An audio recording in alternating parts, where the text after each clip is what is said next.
Hey everybody, you're on the GeekBox YouTube channel. Today I will tell you how to use Roku Media Player. Let's go. Open search.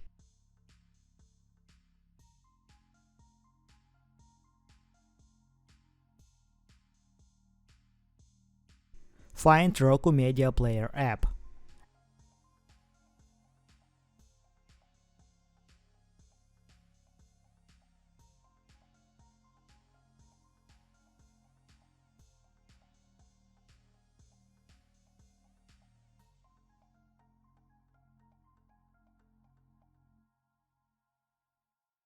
Add app.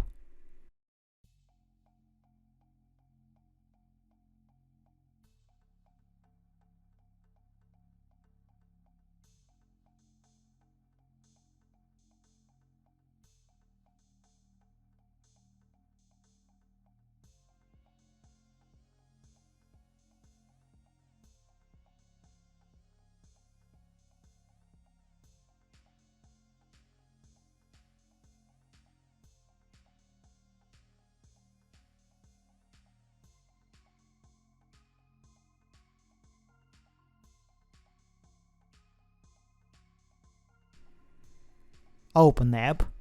Connect the USB stick to the TV. All files that are on the flash drive will be displayed here in the Roku Media Player app. That's it. Now we know how to use Roku Media Player app. Thanks for watching. Please like and subscribe to the channel. Good luck and see you soon.